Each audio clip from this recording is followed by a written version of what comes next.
Valentine's Day is just 2 days away. Do you have plans in place yet? If not, don't worry. Our next guest is here to help. Mo Ari Brown is a licensed marriage and family therapist who is here to share some last-minute date ideas for the procrastinators out there. Welcome to Great Day Washington. Thank you so much for being here. Of course. This is a great topic, so timely. We're talking all about love.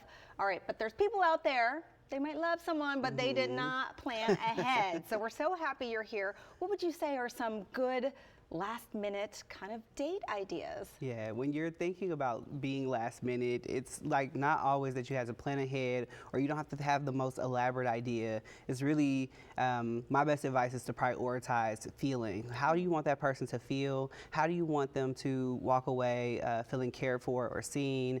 And so I think everybody's talking about wanting the chalant bae, or I call them chalant bae, the chalant guy, chalant girl, the person that's going to show that they've been paying attention. Yeah. And ultimately, even if it's last minute, you can show that you care by prioritizing their favorite things, their favorite places. And everybody loves some words of affirmation or some affection. I love you, I see you. I see you, that's or a good I like one. you if you're just in the beginning. That's a great one too. And it doesn't always have to be about money or big monetary things, right? Yeah. Like you said, just showing that you've remembered something that they like or Absolutely. sweet. Yeah. Now you say that play is a very great relationship skill. What do you mean by that? Yeah, whenever I talk to people about their relationships or what attracted them to their partner, they're always saying it was like they made me laugh or I felt ease around them. And so play invites us to let our guards down, to just be ourselves and to get comfortable in those.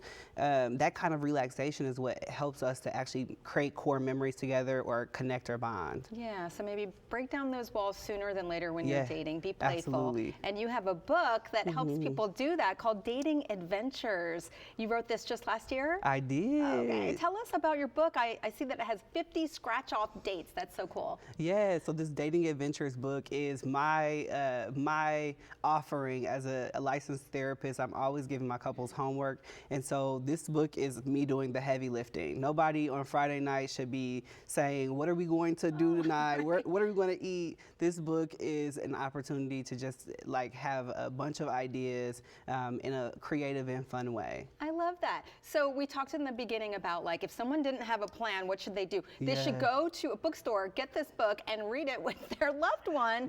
Scratch off one of those and come up with a cute idea together. Absolutely. That is so great. Well, you could go online and customize it for your relationship. You can add pictures of you. It's going to have your name, where you met. So it's actually, it ends up being a keepsake for your relationship too. That is so lovely. What a great idea. What a great idea you did there. Thank Now, you. we talk about relationships feeling like they have to be perfect. Yeah. Sometimes when you're dating, you want that perfect person, or even, you know, your marriage, you want it to be perfect. Yeah. But what you say couples should focus on something else. What is that?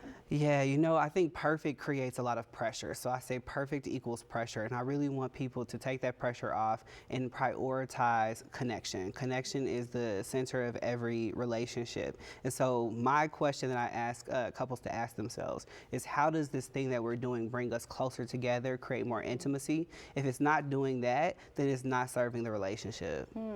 So what if there's one person more in tune with that than the other? Yeah. They want that and the other one's kind of not, I don't know, attentive. What do you suggest there?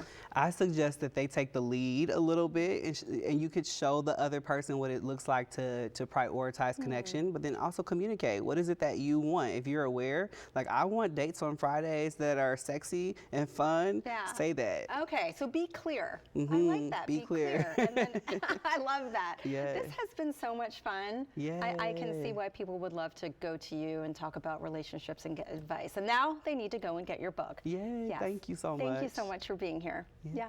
All right, you can order Mo's Dating Adventures customized scratch-off book at booksofus.com.